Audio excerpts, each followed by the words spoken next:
What's up everyone, how are you all? Today we are back with another blazing Naruto story. What if Naruto was raised by the Bijuus themselves to end the era of Shinobi? If you enjoy, then please like, share and do comments, and also check the description box to original creator of this beautiful creation. Hinata Hyuga was generally recognized as a very calm and patient person. Everyone that knew her would say so, and some would even go as far as state that she would not hurt a fly. The later was, of course, an exaggeration, as she would not have been allowed to graduate the Konoha Ninja Academy, never mind become a chunin and fight in the war, had she been unwilling to spill blood. That being said, for all her kindness and overall niceness, she had limits. Her sister being kidnapped and having her eyes stolen, her world being threatened, her crush apparently receiving and treasuring gifts from another woman, and most recently herself being kidnapped, brainwashed and almost married to the man who wanted to wipe out all chakra users went past what she could stand. Thus, when her kidnapper and wannabe husband, Toneri Otsutsuki, drew the thousands of Byakugan eyes of his ancestors onto himself and began molding that obscene amount of chakra in a last, desperate, spiteful and suicidal attempt at killing the chakra users and her crush, Naruto Uzumaki, in particular, she did not wait to see what her whiskered blonde savior had planned to deal with the situation. She picked up one of the kunai Naruto had dropped nearby, and with a chakra-enhanced throw she buried it in Toneri's skull to the hilt, right between the eyes. She had always had good aim. Of course, rather than things ending there, it only got worse. Behind the uncontrollably mutating form of Toneri opened a rift in space not unlike those she had seen Obito Uchiha open, as well as Kakashi Hitaki back when he still had Obito's right Sharingan. Only unlike those, this rift was growing further and further, and soon enough rather than their planet all she could see was a sea of colors melding one into another. Then, she and Naruto were sucked into it, and unknown to them, the entire moon followed before the rift closed, leaving those down in the elemental nations wondering what the hell had Naruto done this time. Time skip, days later. As she awoke and her eyes opened, Hinata was treated to the sight of an unfamiliar ceiling and blinked a few times before her eyes began darting around, first focusing on a floating glowing green sign that had several circle and unknown glyphs on it that faded from existence under her very eyes. Some sort of jutsu, she thought as she got in a sitting position and looked down at her body. Someone changed my clothes. She instantly noticed as she was no longer in the dress Toneri had put her into, but in a plain yet comfortable light blue nightgown. As she began to look around the room, a near identical sign to that she had seen earlier appeared on an empty part of the floor, only larger, and in it appeared with a flash of light three figures, two of which she recognized while the third she did not. "Hinata!" Sakura exclaimed as she hurried to her side, instantly beginning to run a diagnostic jutsu over her. "How are you feeling?" "I'm okay," Hinata said slowly, eyeing the pink-haired girl curiously. "Should I not be? What happened? How did we get here, and where is here?"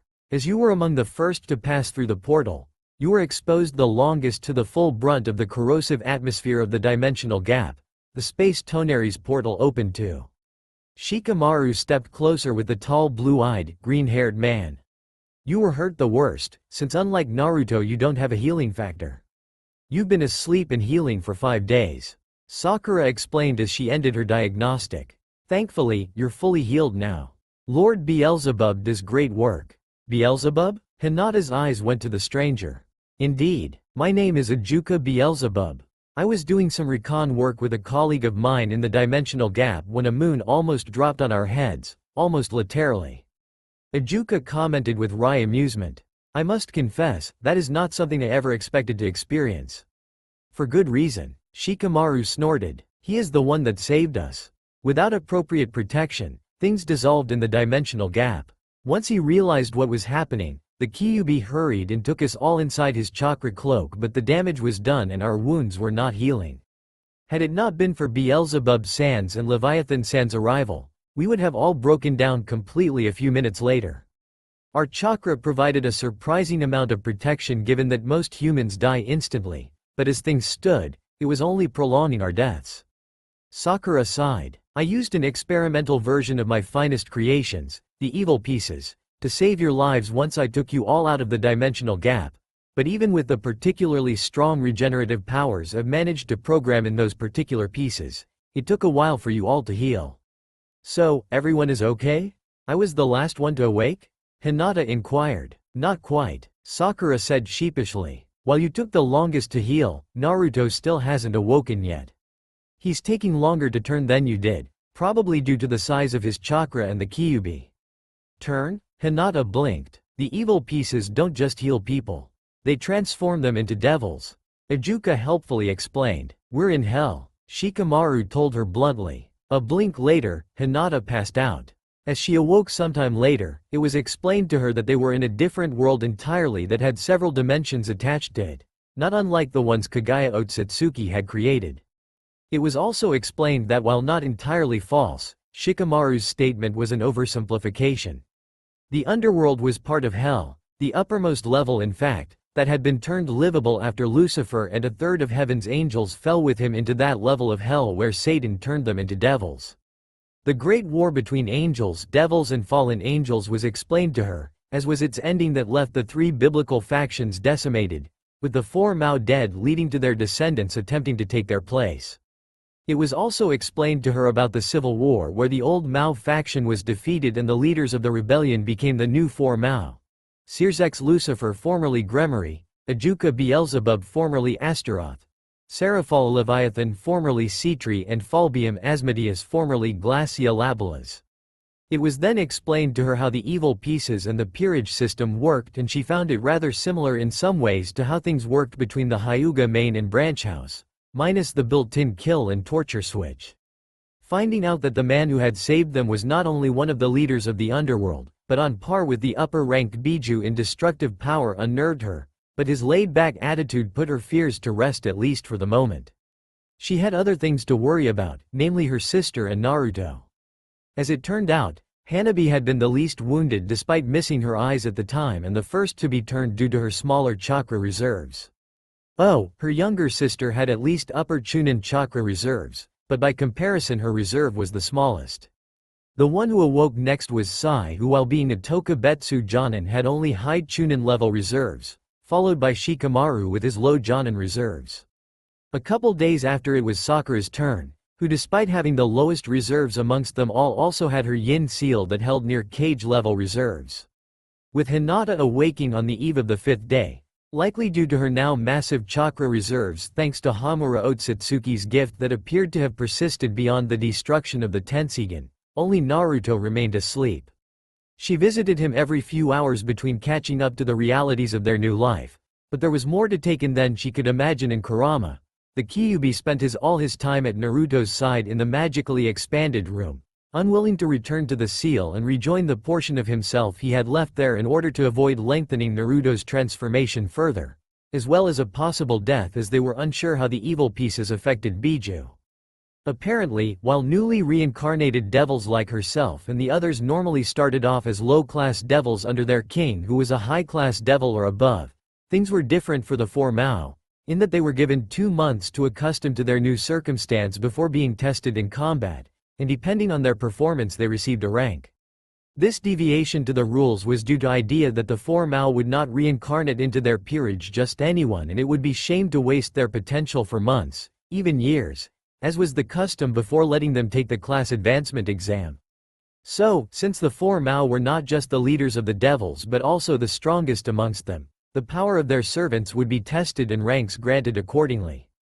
At the surface, with the peerage of Circex Lucifer being what newcomers were tested against, the masses tended to believe that the peerages of all the Mao were overpowered and it was only natural to test them against the strongest. The reality was different. While indeed the peerage of the Lucifer was well-oiled war machine, he was the only one who had built his peerage like that. The peerage of the Asmodeus was composed of capable members of the military specializing in tactics that had sought Falbium's favor and after being recruited had most of his work dumped on their heads while he lazed around. The peerage of the Leviathan was the most diverse in terms of the original species of the members since as the one in charge of relations with other factions Seraphol had simply chosen the most influential and more importantly the cutest members of those factions she could find and reincarnate, giving her a wide information network to work with, as well as actors for her Magical Girl TV show. Ijuka, however, was perhaps the worst when it came to his peerage. Not that he mistreated them, far from it. No person ever reincarnated by him ever complained of his lot in life. Simply put, Ajuka had realized from the beginning of his work as the head of the Underworld's R&D department that devils had surprisingly little imagination when it came to the creation of new things, which was what he specialized in. So, he turned to other species, particularly humans. Many would be surprised to hear how many famous human inventors and innovators had been reincarnated by him, and soon after released from his peerage to simply work for him rather than serve him. Simply put, Ajuka cheated. Normally, a king had a limit of how many peerage members they could release from their service in the form of a set number of evil pieces they were allowed to replace per century. As the evil pieces could not be removed from the reincarnated devils permanently without killing them for a variable amount of years after reincarnating them. At least usually, as there had been exceptions. This prevented kings from releasing their servants from service and encouraging them to trade instead if they wanted to get rid of a specific servant. This rule was ostensibly put in place due to the price in both time and materials that went into the creating the evil pieces. In reality, the government simply did not want too many reincarnated devils to go around unchecked. Ajuka was not bound by that rule. Being the creator of the evil pieces, he could make his own replacement pieces and had done so time and time again. True, the vast majority of those had been pawns with the occasional bishop thrown in, so nobody raised a stink about it, but the fact remained that few remained in his peerage beyond their combat assessment. In his case, the assessment almost always took place privately as there was no point to show off pawns that would likely not rank beyond middle class if that high and would be released soon after. This time, it was not the case. His new servants were not merely brilliant men and women, sometimes even previously unaware of the supernatural world, whom he wanted purely in order to have some intelligent company. Not that they were stupid, no, even without knowing the details of their backgrounds he could tell just from their expressions, speech patterns and eyes that they were all high up in their fields. The pineapple-haired Shikamaru in particular seriously setting off his, "this guy is a genius," alarms. But beyond what he usually looked for in the people he reincarnated, these shinobi were powerful and more importantly completely and utterly new. Their energy, their craft, their way of life, it was all new and from what he had witnessed so far entirely worth exploring. Not that he had seen much, mind you. Accustomed to secrecy as they were, the shinobi hid most of their arsenal and focused on adapting to their new circumstances. From what Ajuka could tell, they were waiting for their still transforming friend, Naruto Uzumaki, to awaken before making any decisions. And Ajuka could certainly see why, as with his power his choice in the matter would make or break any plans they had. Oh, they thought themselves discreet, and for most they likely were. However, Ajuka was accustomed to monitoring every moment of his new servants to check for potential betrayal early on, so he knew what they were planning and was rather impressed with the deductions and hypotheses of the Nara as well as the surveillance capabilities of the Hyuga's eyes. Which made him even more thankful that he had close to 100 of those eyes along with the body of the man who had probably brought them into the dimensional gap. Toneri Otsutsuki was beyond even his improved evil pieces to revive, both time-wise and damage-wise. But that did not mean he would not learn from his body perhaps just as much as he will from his new servants. It was only on the 15th day after his transformation into a devil began that Naruto Uzumaki awoke, with a growling stomach and demanding the food of the gods, ramen. Timeskip, 2 months after Naruto awoke, assessment exam. Graphia Lucifuge waited patiently for her opponent to arrive within the rating field dimension prepared for the combat assessment of Naruto Uzumaki. In all honesty, she was rather conflicted about it. On the one hand, she was quite surprised she finally had the chance to fight against the Queen of Ajuka Beelzebub for the simple reason that he never expected him to get one. She was well aware of how he chose his servants, by not power but intelligence, and as such none of his previous servants had required her presence. In fact, other than the pawns Beowulf and Enku, only the Bishop McGregor Mathers had done any combat assessment with Ajuka's servants in the past for the rare magician that caught his eye and on whom it would have been a waste not to use a bishop rather than 3 pawn pieces. Now though, Ajuka suddenly pulled out of nowhere not 1 but 6 new servants that required assessment, and one of them was a queen. Other than Ajuka himself, the only one who seemed to know anything about them was Seraphal, and she was unusually tight-lipped about it. On the other hand, she felt rather insulted by Seraphal, for whom she had been a rival in claiming the position of Leviathan, when the former Sitri told her to be careful and not get killed.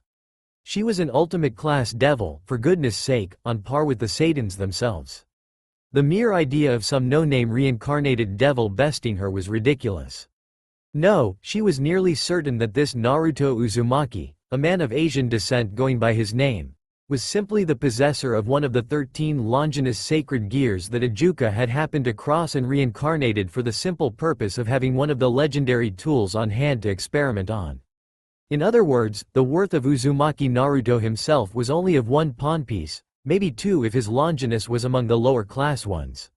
When the blue Seatree teleportation circle appeared on the ground around 20 meters away from her, Graphia decided that it was likely that her opponent had no experience with manipulating his magic, an observation she made due to the way the teleportation spell was overpowered.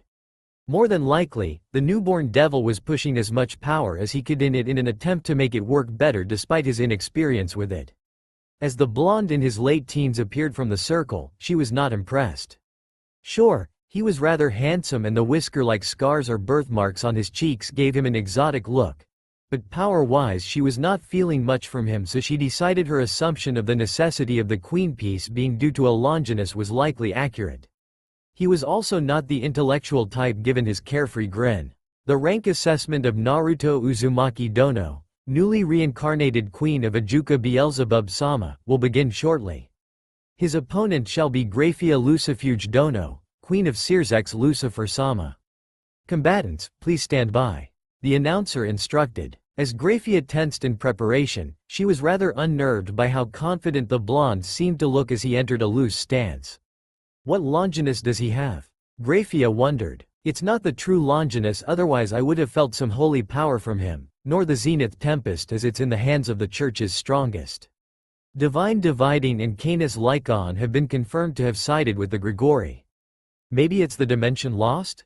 If he can send my attacks to artificial dimensions, then I suppose he could be arrogant enough to consider himself untouchable, she considered. 3, 2, 1, begin?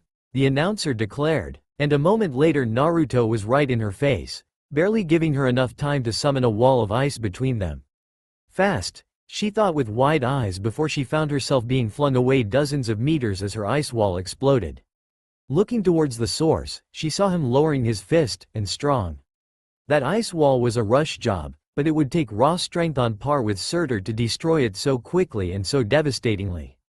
Deciding that she was embarrassing herself by allowing a newbie to send her flying, she went on the offensive and called up a dozen or so large magic circles over her shoulder from which hundreds of ice spears began to shoot at the blonde and his surroundings. As she halfway expected, the blonde dodged between the rain of ice spears relative ease, so she made her next move, something she generally used against knights, but it was just as usable against queens that over-relied on the knight aspect of their evil piece.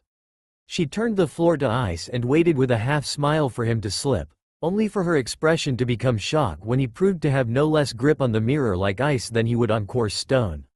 More than that, as the finished dodging the last of the spears, he seemed to decide to respond in kind with his own magical attack as he raised an arm above his head, only for no magic circles to appear. Rather, a ball of swirling energy appeared in his hand before it grew until it was larger than his head, gaining a pale greenish-white aura with a ring of swirling white blades. What made her hair stand out, though, was the bell-like screech that the spell was emitting. Then, he threw it right at her and she immediately dodged it by taking to the sky before turning her head slightly to see the effects. The large stone outcropping that had been behind he was cut all the way through the moment the white blades of what she realized to be wind magic touched it, and soon after the entire structure was swallowed up by a massive white dome of swirling winds.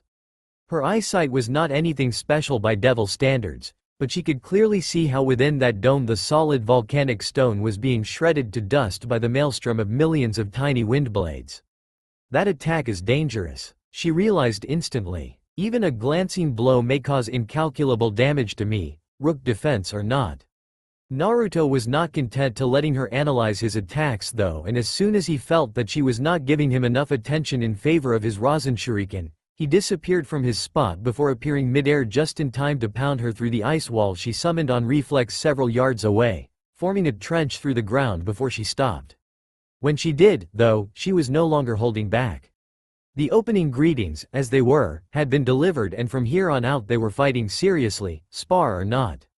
Within moments of regaining her bearings, dozens and hundreds of magic circles began to flash in and out of existence behind her in groups as they delivered their charge of frozen projectiles ranging from the size of kitchen knives to spear of ice more than a meter in diameter.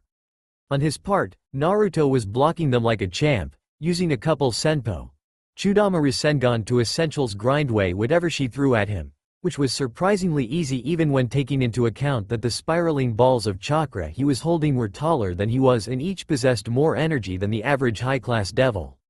After over a minute of the continuous barrage, he began getting bored of the situation and dismissed the jutsu in his right hand before replacing it with another. Specifically, with a Wakusei Rasengan, before, for just a moment, he was engulfed in a flaming dark orange aura and flickered from under the icy bombardment to right in front of Graphia. This time though, she was ready. She had prepared her strongest ice shield for deployment at a moment's notice and as soon as he appeared before it formed and ripped apart by the same centrifugal forces that blasted her further into the sky before, nearly a mile away, she managed to stop her uncontrolled flight and turned to glare at him. In response, though, Naruto cupped his hands together and within gathered a ball of dark crimson, nearly black, energy that sent alarms ringing in her head due to its similarity to her husband's power of destruction. Then, from that larger ball smaller ones began to shoot towards her at blinding speeds and she dodged like hell out of the way of Shi's small rain of pebble-sized attacks.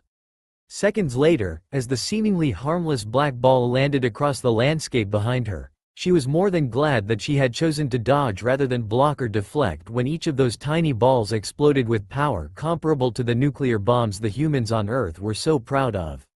I can't hold back anymore. I need to go all out. Graphia realized. Is this what Seraphol meant, that if I don't take him seriously, I'll die? She wondered as she began unleashing her full demonic aura. In everyday life, the vast majority of higher-ranked devils kept the majority of their power sealed or on a tight leash to avoid causing discomfort to their weaker kin such as their servant. The process was rather simple, actually. The power of a devil, angel and fallen angel was identified by the number of wings they had, such as seraphs having 5 pairs and archangels having 6 pairs. In the case of devils, low-class devils had between 1 and 2 pairs, middle-class devils had between 2 and 3 pairs, high-class devils had between 3 and 4 pairs, and ultimate-class devils had between 4 and 5 pairs. Then, of course, were the monsters, the super devils, those supposedly on par with the progenitor of their race, Satan himself, possessing obscene amounts of demonic power and identified by the 6 pairs of wings they bore. Since the disappearance of Satan, only 3 super devils had been born, Ajuka Astaroth and Searsx Gremory, who went on to claim the titles of Beelzebub and Lucifer, and Rizavam Levon Lucifer, son of the original Lucifer and Lilith. In her case, Graphia was a proud owner of 5 pairs of black bat-like wings that she unfurled in steps as the first pair was keeping her afloat. The release of her second pair soothed the wounds she had accumulated, the release of her third and fourth healed those wounds completely, and the release of her fifth began freezing the very air around her as her power reached its peak. In response, the blonde across from her grinned in what she could recognize him almost saying, finally, before summoning a pair of bat-like wings himself, making her realize that he had been flying without them so far. Without even a magic circle to signify the use of a spell. Wind manipulation, perhaps? Graphia wondered as a second and a third pair of wings followed. High class already. She mused, well, what he displayed so far is actually worthy of ultimate class. She finished her though as a fourth pair unfurled. Then came a fifth, making her stiffen as the very air around her came alive, and if she listened carefully she could hear the snarls and growls of various beasts as a pressure began to push on her shoulders. Then, his appearance began to change. First came a shroud of dark orange flame-like energy covering his entire body before it became more solid and became a cloak that reached his ankles, black lines and circles all over it forming some sort of design, the whisker-like marks on his cheeks becoming black bars. His eyes that had become crimson with black cat-like slits then turned a golden orange as 10 pitch black orbs emerged from his back. And with that, it was as if her senses had suddenly been muted. She stared at him in incomprehension for a few seconds, since while she could no longer feel his power, she could still see and hear the effects it had on the environment.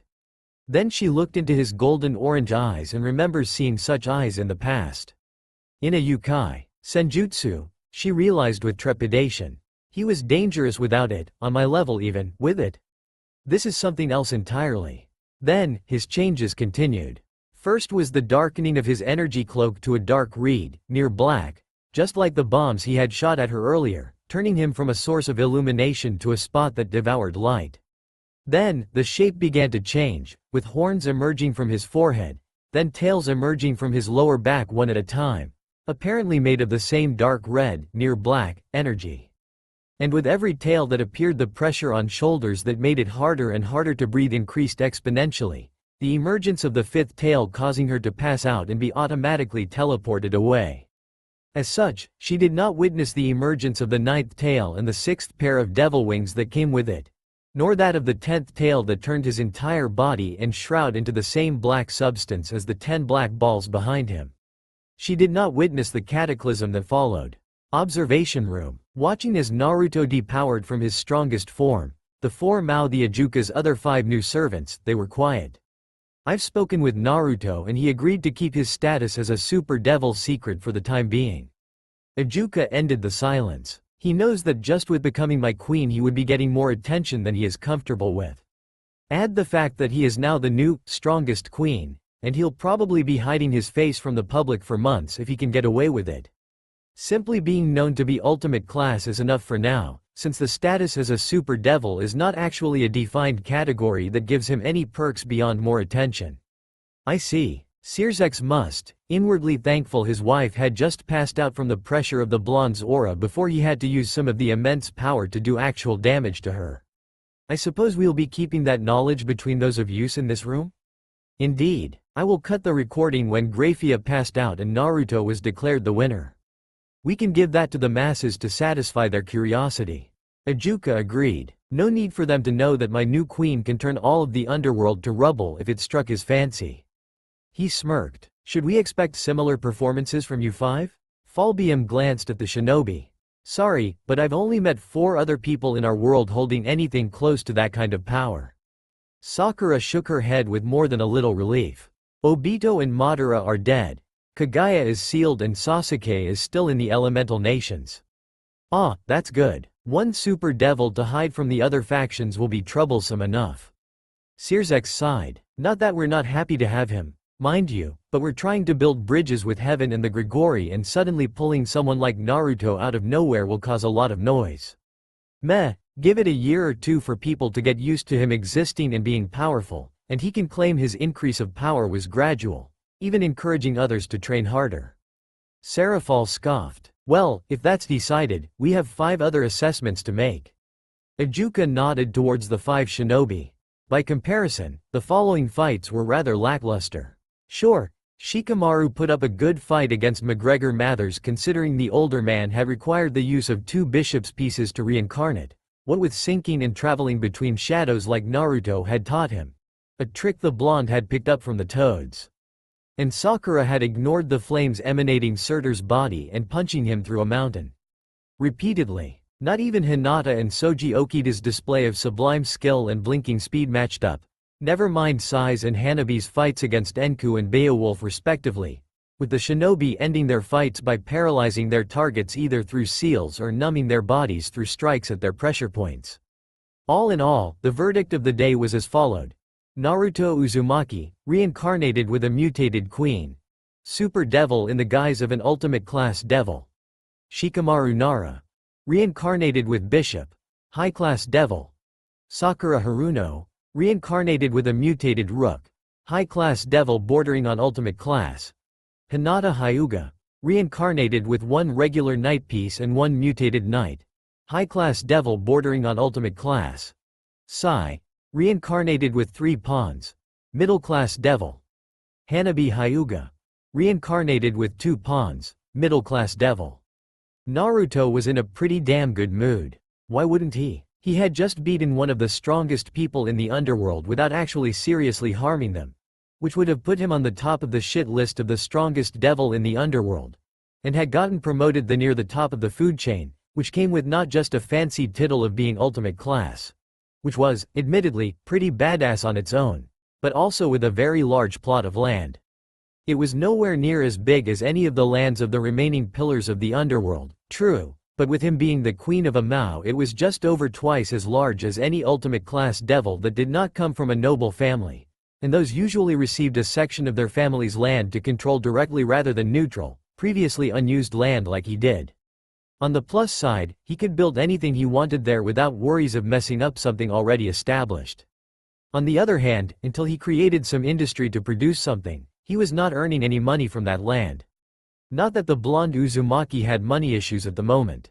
Just by being Nijuka's queen, primary lab rat, potential victim, he was getting a steady paycheck that he mostly left in his bank account. However, it had taken all of 10 minutes after Devil Society had been explained to him in broad lines for him to come up with a steady source of income. Namely, the Icha Icha franchise that Jiraiya had left to him.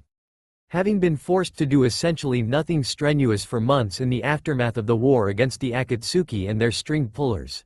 In other words, no training whatsoever while his prosthetic arm adapted to him fully. Naruto had turned his attention to other matters that had been shelved due to the various emergencies involving the end of the world.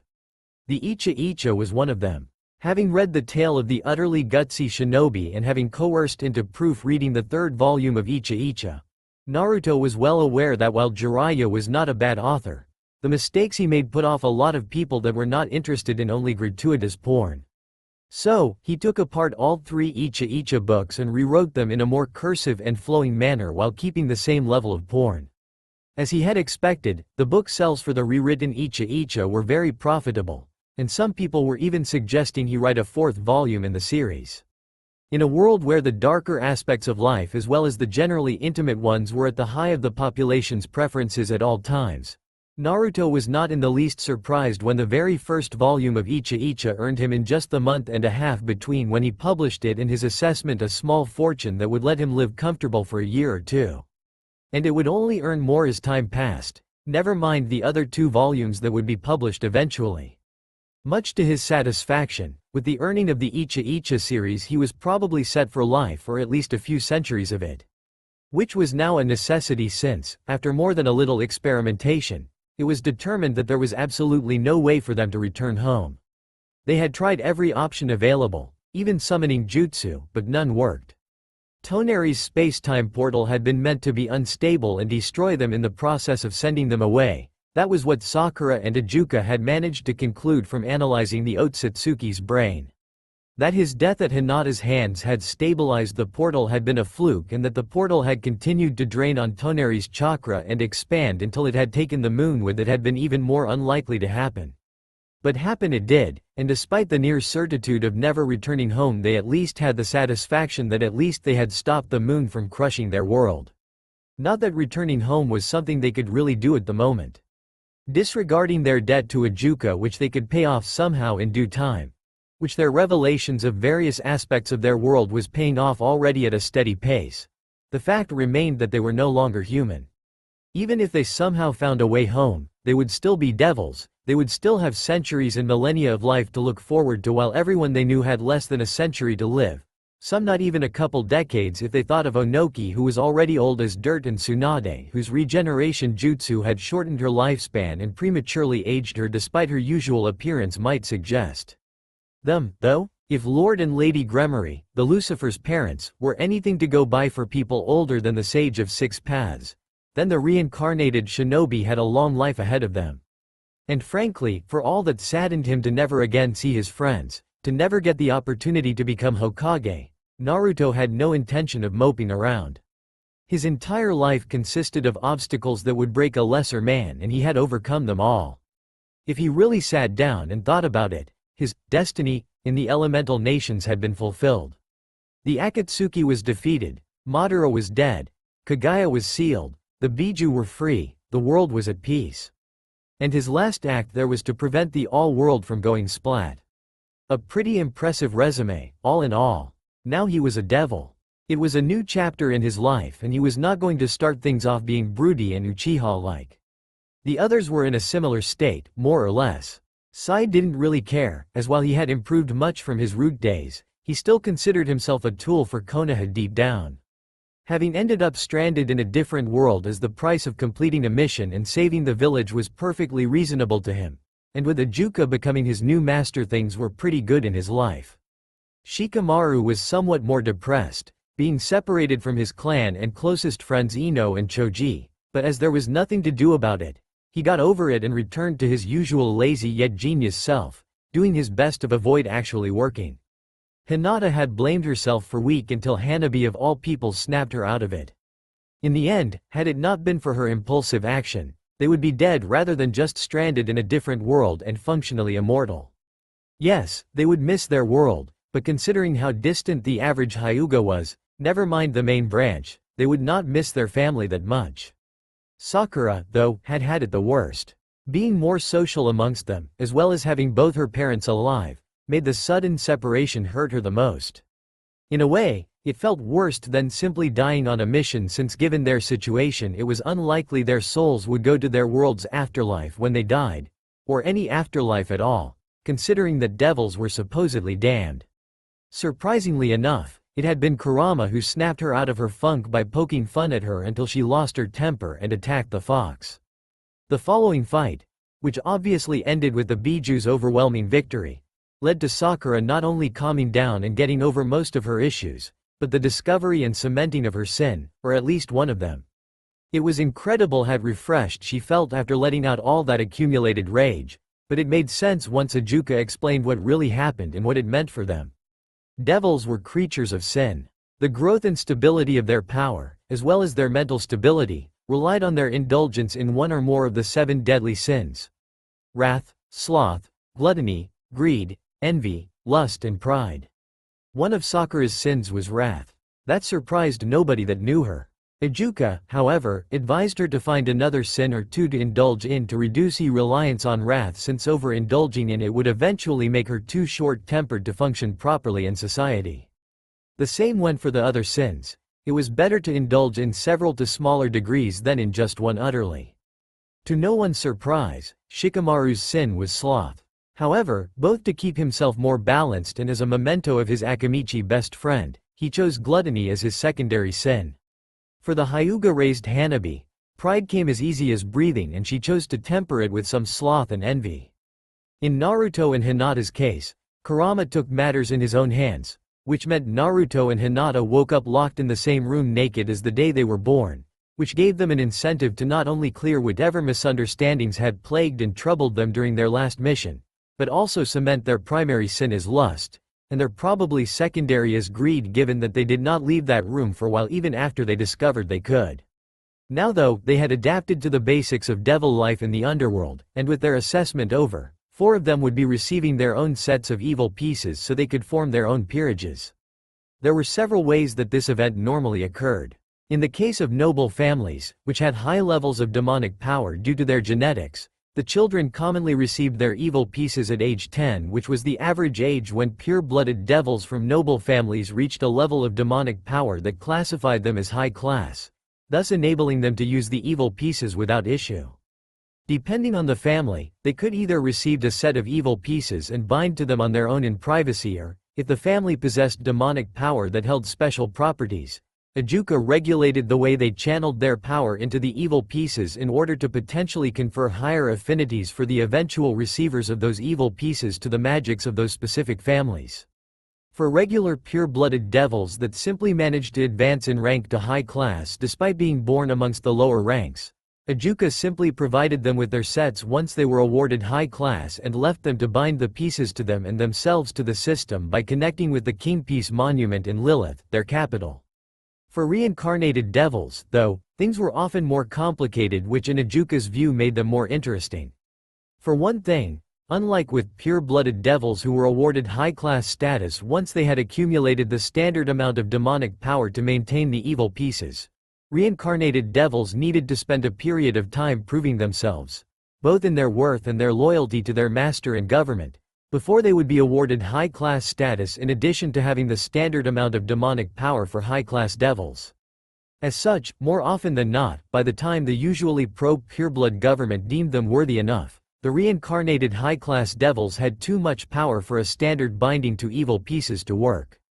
Also, given the trend of reincarnating not only regular humans but sacred gear users and other races like yokai that carried specific abilities in their genes, It required the assistance of a Juka to bind the evil pieces to them, much to his satisfactions due to the various interesting results he at times got. In the case of the Shinobi, it was a given that they would require assistance in binding a set of evil pieces to themselves. Not only due to their individual abilities such as Shikamaru's shadow manipulation and the Hyuga's Byakugan, but their chakra circulatory systems themselves set them apart from all other devils, reincarnated or not. No race in this world possessed a chakra circulatory system. The source of magic and supernatural power in general in this world was the soul itself. While ordinary, powerless humans simply had ordinary souls, those with power, human or otherwise, had variations of a secondary circulatory system growing from their soul and bridging the gap to their bodies. Unlike the chakra circulatory system, the magic circuits, as they were called, were more expansive, similar to a person's nervous system, and carried only mana, the source of magic, in the case of humans, with devils having a darker variation called demonic power and angels fallen or not having angelic power, and so on. What the evil pieces did, in addition to biologically giving a person devil traits, was to convert the reincarnated person's soul to that of a devil as well as their energy.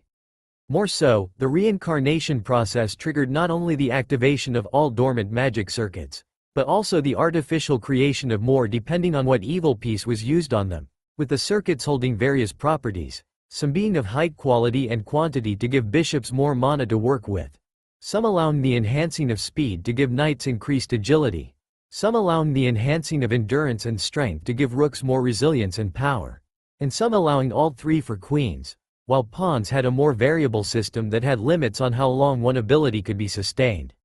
In the Shinobi, though, the evil pieces had no already present magic circuits to awaken or convert, so they had to fulfill their function by creating them from scratch.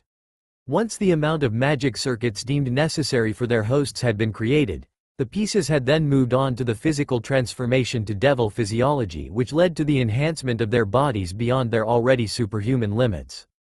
These two steps had far greater results on Shinobi than they would on humans of their new world.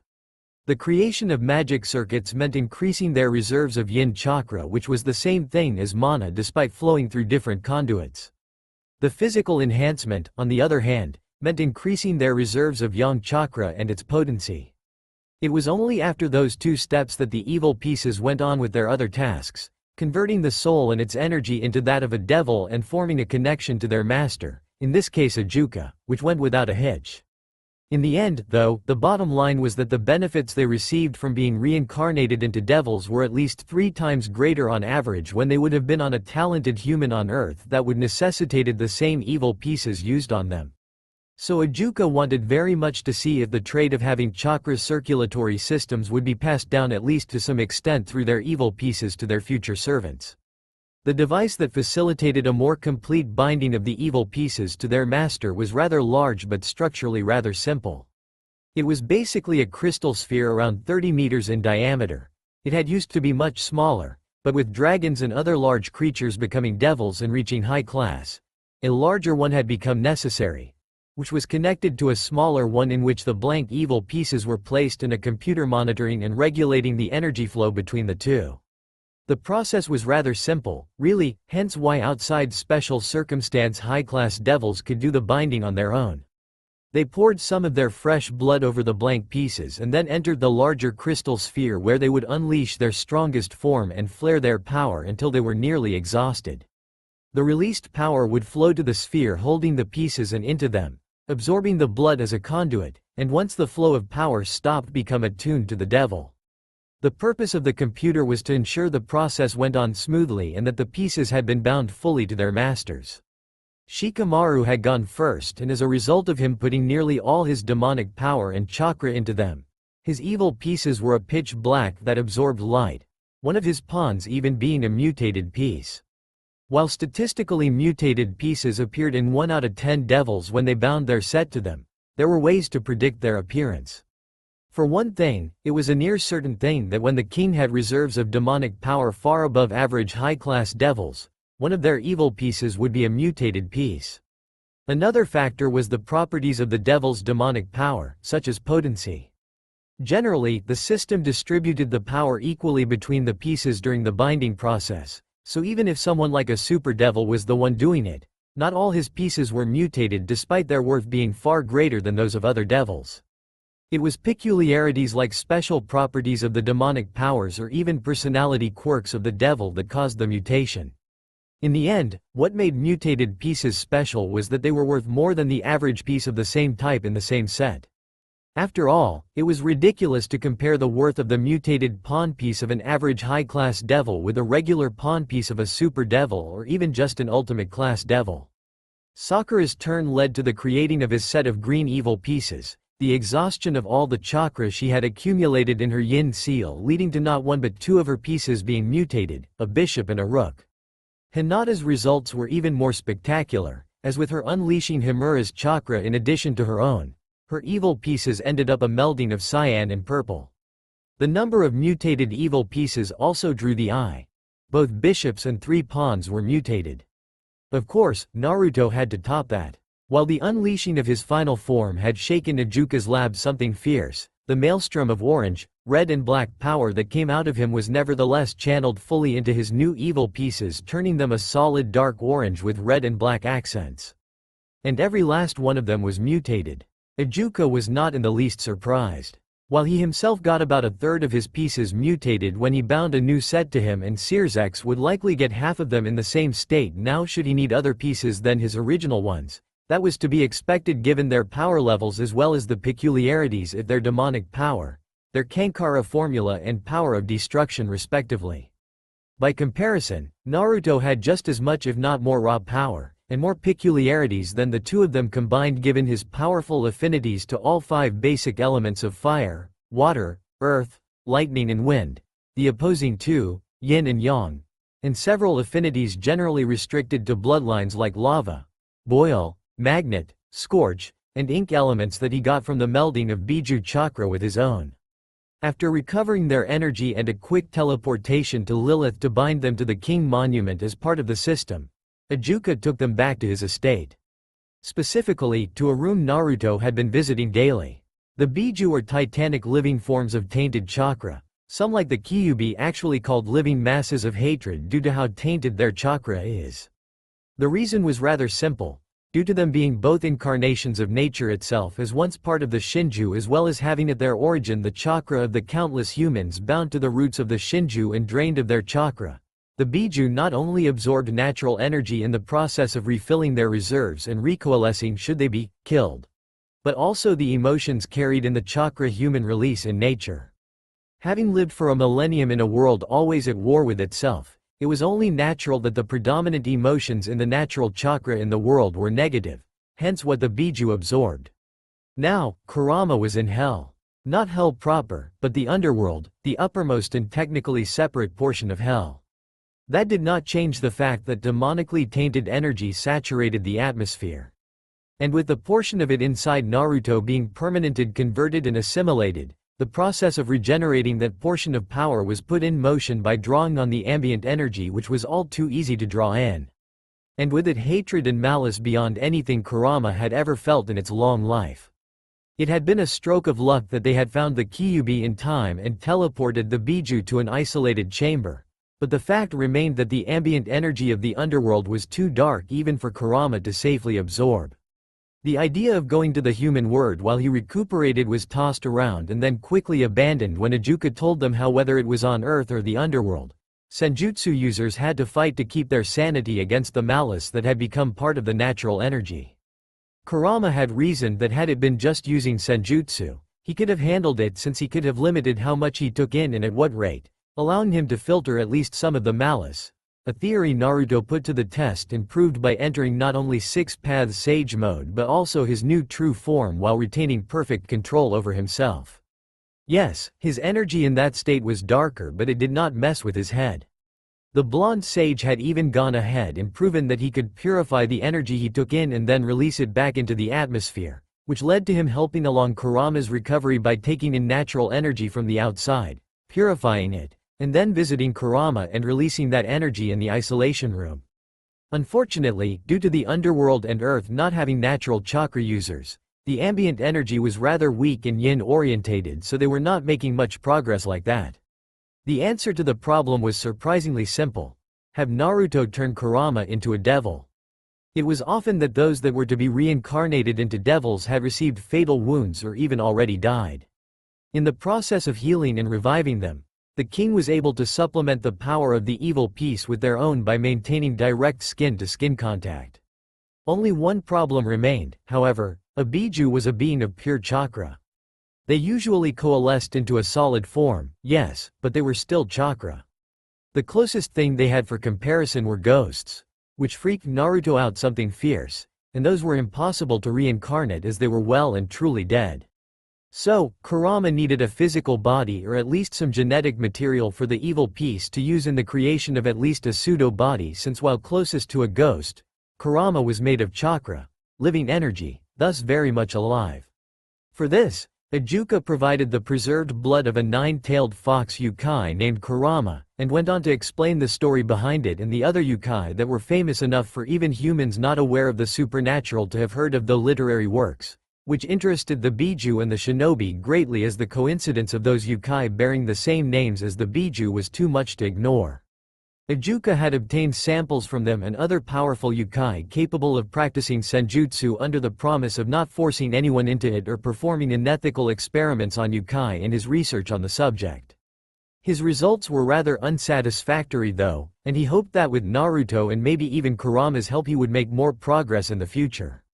Which led to Naruto pouring the blood on Kurama after pushing some of his fur aside on the Bijuu's belai and then implanting his mutated queen piece through that spot, before setting down to take a nap right on top of it, buck naked, allowing the Kyuubi to draw as much energy as he needed from him, as with his reserves now comparable to those of the Jubi, there was no actual danger of him running out. And as an added precaution, a few of his cage bunshin were keeping an eye on the situation and ready to gather sage chakra to transfer to him should he get low. Still, whatever he was expecting when he went to sleep, Naruto most certainly did not expect to wake up on top of a busty red-haired red-eyed woman who eerily resembled his mother despite the crimson fox ears peeking from the top of her head and the 9 fluffy foxtails of the same color connected to her tailbone. Who was also buck naked. Brat. The Kushina look-alike, who could only be Kurama, blinked blearily as she woke up to see him peeking at her with wide eyes from where his face was resting into her generous cleavage. Well, remember when you told me that your chakra inside Naruto was being converted into his own, hence why you chose to not return into the seal? Ijuka began, earning a nod from the redhead. Well, I then thought that I should keep an eye on that, so I set some devices to monitor the conversion, and discovered 8 other presences other than your own inside Naruto that were in danger of disappearing if left alone. You extracted the chakra of the other Bijuu inside me? Naruto frowned in confusion. No, that can't be right. If that had happened, I would not be able of using 6 paths Sage Mode and the Gudadama. I extracted around half of each. Ijuka corrected, and stored them in isolated containers. I was curious in seeing what were the similarities with the souls sealed inside certain sacred gears, but with Kurama's condition becoming apparent it was obvious that similarities were only superficial, so I didn't even start any work on them. Can I see them? Kurama asked, though it was spoken more like a demand. Sure, but they're not able to converse as they are. Ijuka motioned for them to follow and led them to another isolation chamber within which 8 2-meter-wide spheres stood, containing masses of crimson chakra only vaguely shaped as the Bijuu. They don't have enough energy to fully materialize, and exposing them to the ambient energy has proven to be a bad idea in Kurama's case. I can give them some of my chakra to help them along. Kurama absently spoke as she approached the closest sphere which held the Nanabi. See the magic circle on the ground? That's the isolation boundary, Ijuka explained. Simply push an arm or something beyond it and channel your chakra through it. In response, Kurama pushed a handful of her tails onto the sphere and unleashed a healthy amount of her crimson chakra into it, and within a few minutes Chome had become physical, if a lot smaller than before. Where am it? Kurama, is that you? The Nanabi turned towards the redhead in disbelief. Your chakra feels darker, but... Yeah, it's me, Kurama grumbled. I'll let Naruto explain while I help out the rest of our kin. She decided and moved on to the next Bijuu. Time skip, 3 hours later. So basically, Naruto wants to turn us into hookers? Shukaku asked after the long explanation was over. Who the fuck are you calling a hooker, you fucking sand rat? Kurama snarled. Remember your place, Shukaku? If it wasn't for me, you'd still be just formless chakra. And no, it's unlikely that you would all become female. Ijuka spoke up undisturbed by the killing intent that Kyuubi was throwing around. It will likely depend on the forms of your past hosts and your personal preferences. So Kurama wanted to be a woman? Shikamaru asked doubtfully. Actually, I think it's because he saw a lot of itself in the strong and temperamental woman Kushina Uzumaki was, from what Naruto has shared with us. Ijuka replied. Noises of comprehension and understanding accompanied this revelation. Well, I doubt I could be turned into a woman even if I had a particular preference for it. All my Jinchuriki were male. Gyuki muses, not at all upset about it. Same here, Shukaku added. All my hosts were female. Matabi spoke up. They were hoping that any children my hosts would give birth to would inherit some of my power. It did not end well for them. Before what gender you could take even matters, are you all sure you want to do this? It's not something to change your minds about later. Shikamaru pointed out. Why not? Gyuki shrugged. We would basically have a new lease on life. In the elemental nations, there was always the danger of some new cage deciding they wanted to reinstate the Jinchuriki system.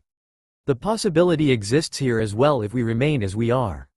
If we become devils though, we would be able to fit in. Not to mention that it would take forever to get back to full size the way we are now. Isobu grumbled. Do you all agree? Naruto inquired and received determined nods. Well, alright then. Naruto nodded. I'll start with Gyuki and then Chome and so on. Hey, why can't you start with me? Shukaku demanded. Because he wants to make sure he uses his more valued evil pieces on those that require a bigger price first. Ijuka explained. If he were to reincarnate you and Matabi with his rooks, it is likely he will not have enough pieces left to reincarnate Chome and Gyuki. That means I'll be a pawn. Shukaku concluded. Worth several pawn pieces. Ijuka agreed. Do not underestimate the pawn piece. I created it for a reason, after all. You will be able to switch between having great strength and resilience, great speed and great magic power. That would work well with your skill set, from what I've heard. He pointed out. Fine. Shukaku grumbled, seeing the point. He also understood that someone other than Naruto could reincarnated him instead, but that would mean no longer being together with his siblings, and as much as he whined about them, he did not desire the separation. They were made together and they would remain together with Naruto. It will take hours, maybe even a few days for the process for even one of you to be complete. Ijuka warned. It only took the night for Kurama because it already had more than 4/5 of its power. You all, on the other hand, each have less than 1/10 of your original power. Time skip, 2 months later. 2 months, that was how long it took for Naruto to reincarnate all the Bijuu. The transformation of each lasted as many days as they had tails, and Ijuka insisted Naruto take 3 days break after each. Not that he was doing nothing while he was cooped up in the isolation chambers. Much to his displeasure, he was forced to study. There was only so much time Ijuka could set aside to spend with them each day, away from his duties and his experiments, so the recently reincarnated Shinobi and Bijuu had to use other sources of information. Thankfully, Ijuka's library was open to them for perusal, and it soon became a common sight for them to laze around the Bijuu's isolation chamber reading.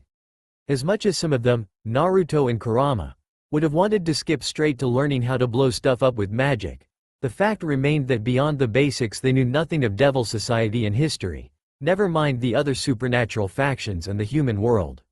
It had been an admittedly amusing experience when some of the other Mao dropped by to visit. Flashback. Come now, Ijuka, Searsex was complaining. You've finally got some more lively servants and you're making them study? Let them live a little. Need I remind you that they know absolutely nothing of not only the supernatural, but the human world as well? Ijuka drawled as he led the group towards the isolation chamber. All work and no play makes boring devils, Ijuka-chan. Seraphal pointed out. It's not like I'm forcing them to study. Ijuka sighed as he stopped by the door. They realized themselves how in over their heads they are and are trying to catch up. Besides, there are health issues to be taken into account. Are they ill? Searsex frowned. No, but the peerage members Naruto has chosen to reincarnate have seen better days and it will take a while longer before they are all back to 100%. Ijuka shrugged. Given that this is an isolation chamber, should we assume whatever they have is contagious? Graphia asked warily. No, it's the other way around. They are particularly weak to the atmosphere of the underworld, so we're keeping them isolated until their transition to devilhood has finalized. Ijuka corrected as he opened the door and led them inside. There were several people present, all of them occupied either with books or various folders of reports ranging from medical to mining. Sakura was going through several medical texts. Hinata was staring intently at a balloon in her arm that popped and was replaced with another from the large pile next to her. Sai and an unknown black man with pale blonde hair wearing sunglasses were focusing on something. They were writing with ink and brushes. Hanabi was going through law books. Shikamaru was intently studying an old book on the uses of the darkness element, while next to him were a few others on the same subject as well as the shadow and light elements. A tan-skinned teenage girl with orange eyes and mint hair was reading a book on familiars. A very busty red-haired woman with slit crimson eyes was reading some reports on yokai. And all around the place were hundreds of Narutos reading various materials. "Hey, you have some guests." Ijuka called for their attention. Oh, the Leviathan, the Lucifer and his queen. One of the clones glanced at them. "What's up?" He waved casually. "Ijuka, we've talked about this." Sirzex sighed, closing his eyes and pinching the bridge of his nose as he felt a major headache coming. "Sirzex," Ijuka began, "as much as you like one person, and as useful they may be, there are lines not even us devils should cross." Sirzex continued, "Cloning is one of them." "But," Ijuka tried, "even without the moral implications, just think how the rest of the underworld will react when they hear about this. Everyone will want one, we can't just hand out super devils too." Sirzex ranted on. "Sirzex," Ijuka shouted, losing his patience. "What?" The redhead snapped. "It's just one of Naruto's techniques. The clones are temporary. One solid hit will dispel them." Ijuka explained dryly. "Oh." Sirzex blinked. Sorry to have doubted you, Ijuka." He chuckled nervously. "Whatever." Ijuka shook his head, deciding not to mention that he was looking into the possibility of making those cage bunshin last longer at the very least, if not make them semi-permanent. With Naruto's knowledge and help, of course. "Where's the original?" he asked the nearest clone who was watching them with amusement. "He's still at it with Saiken. He should be done by tonight, I think." The clone waved towards what looked like a massive gooey white blob. Approaching it, it became clear that the blob was actually a giant slug with 6 tail-like appendages at its rear end. "This is disgusting." Graphia grimaced. "Well, fuck you, lady. Nobody asked for your opinion." One of the eye stalks turned to glare at her. "It can talk?" Sirzex blinked curiously. "This is Saiken, Naruto's soon-to-be bishop," Ijuka explained, "as well as the Rokubi Bijuu." "Come again?" Seraphol blinked. "Didn't you say only Kurama-chan was sealed in Narukun?" "Well, actually all the Bijuu left a piece of them inside him. And since it's only a piece, it's taking a long time to transform them into devils." Ijuka explained. "The red-haired woman, the black-skinned man and the mint-haired girl you might have seen earlier are the Kyuubi, Hachibi and Nanabi. That is Kurama, Yuki and Chome respectively. Becoming devils gave them human-like bodies as well." "I see." Sirzex mused. "Well, glad to have you aboard." "Where is Naruto thought?" he asked Saiken. "On top of me. He's currently taking a nap." "Want to leave a message?" Saiken replied. "No, that won't be necessary. Sirzex is just bored and wants to do something entertaining with Naruto." Ijuka scoffed. "Try being sealed for decades in someone's gut. Then, you'll know real boredom." Saiken scoffed. "If you need Naruto for something outside combat, one of his clones should be enough." "I'll keep that in mind." Sirzex chuckled sheepishly and led the others away. "Any other surprise you want to spring on us, Ijuka?" he asked dryly. "Kurama is also a super devil." Ijuka took pleasure at the look on Sirzek's face. "It appears that the 9th tail is equivalent with the power of a super devil. Hence why with the release of his 9th tail Naruto's 6th pair of wings emerged." "What about the others? The Hachibi, Yuki, was it? Is the next one in terms of power, right?" Graphia spoke up. "No, Yuki has roughly half of Kurama's power, though from there on the power difference between the Bijuu begins to shrink." Ijuka mused. "From what I understand, this sage of 6 paths that created the 9 Bijuu first split the chakra of the Jubi in 2, using half to create Kurama. Then he split in 2 once more, using half of that to create Yuki. From there on he used a different method, So while having a tail more than the next signifies a Bijuu as the stronger one, it's no longer a sign of being twice as strong as the top-tier Bijuu. He explained, does that mean that since Naruto-kun has 10 tails in his true form, he's twice as strong as Kurama-chan? Sarafal inquired. Most likely. Ijuka nodded slowly. That would mean that combined, Naruto Uzumaki's peerage will have the power equivalent of 4 super devils. Graphia pointed out with trepidation. Likely more, since he will still have a few pawns left over after reincarnating the Bijuu. Ijuka remarked. How do we know they will not turn on us in favor of, say, the Ukai faction? Graphia asked quietly. No, I can say that the chances of that happening are near zero. What you need to understand about them is that if there's one thing they hate, it's traitors. Ijuka said with certainty. If we don't betray them, then we have no reason to worry about them doing so. Then I guess there's nothing to worry about. Sirzex relaxed. As for the Ukai faction, Ijuka grimaced. They have read up on the Nekomata incident. He revealed, causing the others to react similarly, and while they are admittedly displeased with how we dealt with it, they are downright furious with how the Ukai faction did nothing to protect their own. I see. Sirzex muttered. I wonder if they feel like I did when I found out father's greed got the better of him and he engaged Rias to the youngest son of the Phoenix clan. He grumbled. At any rate, it will take a few more weeks for Naruto to finish reincarnating the Bijuu, so stop whining and sow some real work for a change.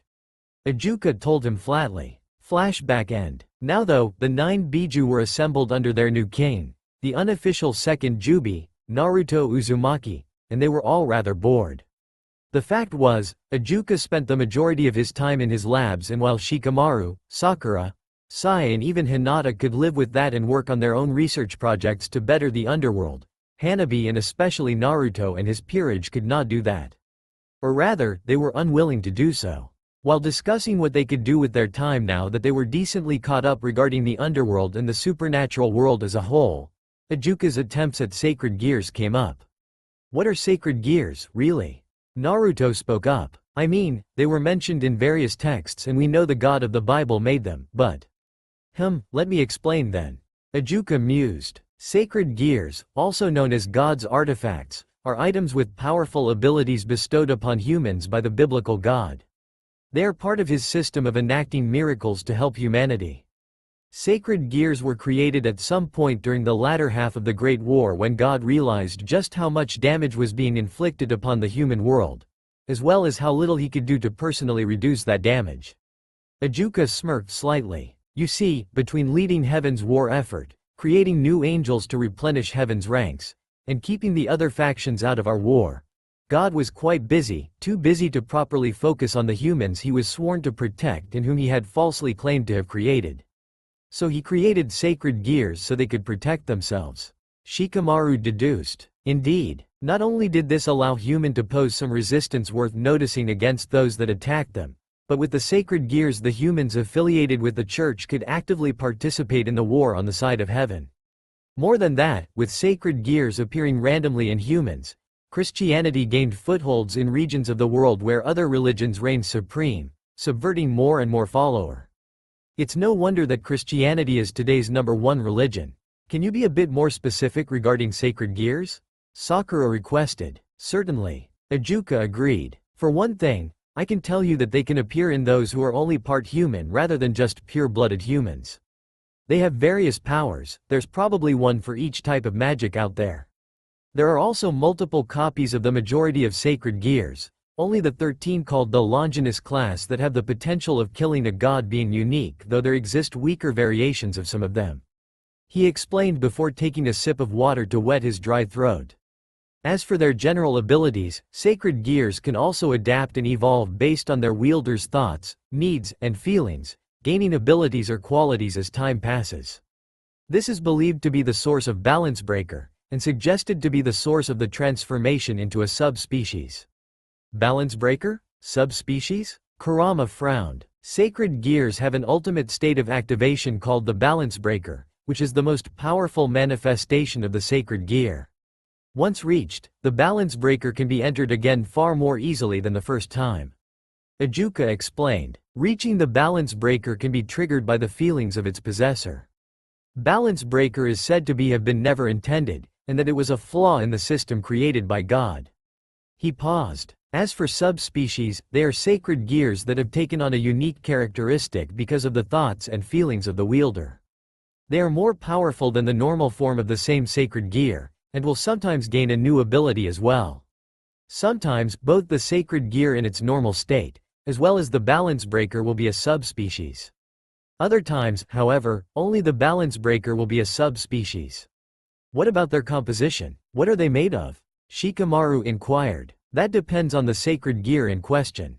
Ijuka chuckled. While some manifest as weapons and armor or jewelry, others appear just as abilities attached to part of the user's body, like the eyes for instance. But if you're asking about the core, it's a crystal within which the essence of the sacred gear itself is sealed in the form of energy despite having a physical form while in use. In fact, there are plenty of sacred gears that have living creatures sealed inside them, the most famous of them being amongst the Longinus, with boosted gear having Diedrich, the Red Dragon Emperor and one of the Heavenly Dragons, which the Divine Dividing having Albion, the White Dragon Emperor and the other Heavenly Dragon. Then there is also the Regulus Nemea which contains the spirit of the Lion King, the Nemean Lion Regulus, residing within it. And how did these creatures end up being sealed in sacred gears? Kurama scowled, drawing parallels to the situation of the Bijuu. I can't tell you how it was for all of them, but the most famous examples, the heavenly dragons, tend to speak for themselves. Ijuka said dryly. Specifically, those two battle maniacs, Diedrich and Albion, have been the source of disaster all over the world throughout history. Whenever they met, they fought, causing natural disasters and in some cases destroying entire civilizations. In fact, the Great War was actually put on hold and the three biblical factions teamed up to take them out when they suddenly began fighting in the middle of our battlefield, not paying any attention to the tens of thousands that got killed simply from the backlash of their attacks. In the end, they were killed and the biblical gods sealed their souls in what became the boosted gear and the divine dividing. Even now, those two dragons project their rivalry into their wielders, those who survive activation, anyway. Survive activation? I don't like the sound of that. Hinata frowned. Sacred gears of great power like the 13 Longinus put a certain strain on the user's body. Ijuka explained. Take the boosted gear and the divine dividing as examples. The boosted gear doubles the power of the wielder every 10 seconds, but that does not mean the body of the user can handle that power. And since most activations are due to strong emotions like in battle, they won't realize their body is breaking down before it's too late to stop it. With the divine dividing, the user halves the enemy's power and absorbs it into themselves. Imagine how a normal human would react to having half the power of even just a low-class stray devil suddenly forced in them. Kinda like a Jinchuriki using too much of their Bijuus chakra, only without the regeneration factor to keep them together. Naruto grimaced, thinking of his initial experiences of using more than 4 tails of Kurama's chakra. Because of this, it is rather rare for humans who were previously unaware to the supernatural to survive the activation of their sacred gear. Ironically, the highest number of sacred gear users number amongst reincarnated devils, since the increase in durability ensures the safe use of their gears, and quite a few high-class devils specifically seek out sacred gears users, either with active or dormant gears, to add to their peerage. Ijuka revealed. So, when you get down to it, sacred gears are crystals with something sealed inside them, ranging from physical objects to rare spells to souls of living creatures. Hanabi summarized. Indeed, Ijuka confirmed before Hanabi changed the subject to magic. Unseen by them, Shikamaru and Naruto exchanged calculative looks. Time skip, 2 months later. It had been of some difficulty, but they had found one. Not necessarily because stray devils possessing sacred gears were rare, on the contrary, a good quarter of the strays out there held a sacred gear of some kind and had defected either because they had been tricked or reincarnated into devils against their will, or, more common, they got it into their heads that because they had sacred gears they were chosen by God or other such reason to think themselves superior and thus saw it beneath them to follow the orders of their king. The reason why it had taken them so long to track down a stray with a sacred gear was twofold. On the one hand, after 2 months of essentially laying low, it was expected of them to make appearances with Ijuka at various events, more often than not being ordered to go in the Mao's place as he was not overly fond of parties, and now he had the opportunity of passing the buck to Naruto and his other servants. It came as quite a surprise to the other shinobi that yes, Naruto could be polite to nobles even if he would like nothing more than kick their arrogant asses, and yes, he did know etiquette even if he showed literally no sign of it back in the elemental nations. When asked after his first baffling performance, he explained that during his 3 years on the road with Jiraiya he had passed through the palaces of more than half of the daimyo in the elemental nations, and Jiraiya had drilled into his head how to act around nobles after explaining to the temperamental blonde that if the nobles got pissed off, Konoha could end up as bad as Suna economically, if not worse.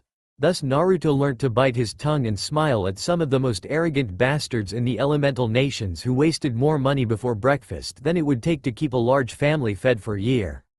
The reason why he did not bother with such an act around shinobi. Simple. Shinobi respected power and conviction, not pretty words and ass-kissing. The other reason why it took them so long, they wanted a sacred gear that would fit the fighting style of one of the shinobi. Specifically, the sacred gear Night Reflection had shadow manipulation abilities and would work perfectly for Shikamaru if they managed to obtain it and implant it into the Nara. They tracked down one Arzolig Marchios in Panama, and after a short battle involving Shikamaru binding it with his shadows and Naruto overpowering the newly learned basic Thunderbolt spell into frying and temporarily paralyzing Arzolig, rendering him unconscious. Okay, let's see if this works. I don't want to have wasted weeks of going through sighting reports for this bastard. Shikamaru sighed. Hold your horses, I'm getting to it. Naruto grumbled as he climbed on the massive devil's reptile-like torso, and after activating his chakra cloak over his arms he reached inside, phasing through, and began to feel for the sacred gear's crystal core. Finding something, he pulled it out, revealing a purplish bishop evil piece. Ups, Naruto muttered before shrugging and placing it in his pocket. Another bishop later, and he was getting annoyed when he finally found it, pulling out a black crystal the size of his fist surrounded in a black aura. Jackpot, he grinned. Now hand over those bishops to me already. Shikamaru rolled his eyes at his whiskered friend's enthusiasm and caught the 2 pieces thrown his way, immediately setting to work. What he was doing was simple in theory but complex in practice. He was removing a good chunk of the programming inside the 2 bishops that allowed the 2 crystals to serve in the reincarnation and empowerment of people into devils. He could do this thanks to over a month of going over Ajuka's notes and watching the Mao personally create dozens of evil pieces of each type. Then he tossed them back to Naruto, who held them between his cupped hands and soon enough within an orb of his demonic Bijuu chakra. Slowly but surely, the 2 bishops lost their form and merged into a single blob, which he shaped into a perfect sphere before withdrawing the chakra and inspecting the results carefully and having Shikamaru double-check. It looks as expected. Go for the next step. The Nara advised. Nodding in agreement, Naruto once again surrounded the purplish sphere in his Bijuu chakra, but this time it was held in just one hand. The other held the core of the sacred gear Night Reflect in the same manner. Over the course of the next 10 minutes, the purplish orb darkened and began radiating a dark aura similarly to the sacred gear, at which point Naruto stopped. The change was temporary, though, and without something to maintain it, it would fade within the hour. Which was why Shikamaru was unfurling a large scroll with a complex sealing array on it. Naruto casually used his monstrous strength to push the still unconscious stray devil onto a portion of the scroll while he placed the transformed crystal sphere on a specific spot before activating the array. As they had expected, the devil woke up but did not have time for more than a single scream of agony before the entirety of his life force and soul were consumed and sealed permanently into the now pitch-black sphere, giving off a dark demonic aura that yet lacked actual malice, leaving behind a husk that shattered into dust on its own. Well, what do you think? Shikamaru inquired. I think we can call it a success. Naruto mused as he picked up Crystal Sphere and formed a connection with it using his chakra. Throw a kunai at me, he asked, and seconds later a black shield erupted from the sphere, absorbed the kunai and shot it back towards the side. Yep, it works as expected. Shikamaru smiled as he pulled out a containment scroll and sealed away both crystal spheres before activating the teleportation spell and taking them home, where an annoyed Ajuka was waiting for them. Exactly what were you 2 doing messing with 2 bishop evil pieces? The Mao demanded angrily. We made a hellgear, Naruto quickly replied. What? Ajuka blinked. I thought we were going to call it a demonic armament. Shikamaru frowned. Too long and not catchy enough. The blonde rebuffed. True, how about a compromise? Shikamaru offered. A devil arm. Oh, I like the sound of that. Naruto agreed. Wait, back up here. Ijuka exclaimed. We made a demonic equivalent of a sacred gear. Shikamaru explained as he unsealed both crystal spheres and handing them over to his boss. The one in your right is the sacred gear while the one in your left is the devil arm. Feel free to analyze them as much as you want. Just make sure to have someone seal the sacred gear in a scroll to make sure heaven doesn't recycle it into another user. Now, if you excuse us, we've been out hunting that bastard for more than 2 days straight. We need to get some sleep. Naruto yawned as he and Shikamaru headed to their respective bedrooms, leaving behind the Beelzebub who had already begun analyzing both the sacred gear and the newly named devil arm. The creation of the first devil arm had far-reaching consequences on the policies of the underworld. The very next day, the four Mao convened with the Shinobi and the Bijuu, where Shikamaru and Naruto explained what they did and how. To say that the rest were surprised that the two had essentially recycled the evil pieces inside the stray devil was an understatement. All the Mao, even Ijuka, had long since given up on recovering any of the high-quality crystals used in the creation of evil pieces. Not because there were no others who could subdue and extract the evil pieces. There were plenty of strays who had a priority capture order on them instead of elimination for various reasons, more often than because they held valuable information, but because even after being extracted and deprogrammed, the vast majority of the crystals were still tightly connected to the stray and held their essence even after death, preventing the use on others. But here Naruto could not only purge the connection to the strays, but also had a method of using the strays themselves as a power source to finalize the transition from evil piece into devil arm. And, after a brief explanation of what he had done, the Bijuu and Hinata declared that they were near certain they could replicate the process themselves. A few of the shinobi, namely Sakura and Hinata, were somewhat aghast at the idea of sacrificing the souls of the strays like that, but Ijuka was quick to explain to them that the result of a normal death would be much the same. The secret of reincarnating people into devils was that by human standards, devils did not classify fully as living beings, the same rule applying for angels and fallen angels. With angels having been created by God to live in heaven, they and those that fell or evolved from them were primarily spiritual beings. The truth behind the long, near immortal lives of devils, angels and fallen angels was that what they were living was actually a mix of their lives and afterlives. Hence why with their deaths they did not go to the afterlife but simply disappeared. Natural reincarnation was limited to very few, only a few cases being acknowledged as real, with the people reincarnated having left a mark on the world great enough that whatever higher power in charge of the cycle of death and life deemed them worth another chance. This significantly mollified the two girls, though neither was too thrilled by this piece of information, which explained a lot about the rather low fertility of the angels, fallen angels and devils. The end result of their meeting, however, was thus. The shinobi and their peerages were from that moment assigned primarily with hunting stray devils of more significant power and turning them into sacred gears. Knowledge of this, however, was to be kept from the general public, since some may consider the idea of turning their peerage members into strays just so they could get a devil arm out of them somehow. In fact, until they had a decently large amount of them and had decided on a way to distribute them, the devil arms would not be used by anyone outside the shinobi and their peerages, also giving them the time to test them out for potential bugs.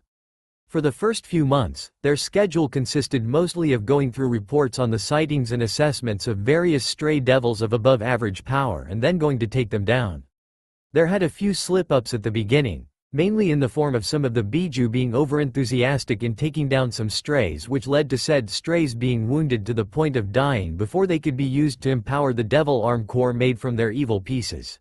If they were not outright vaporized from the get-go, like when Son Goku got pissed off at a spider-like stray and encased the thing in molten lava.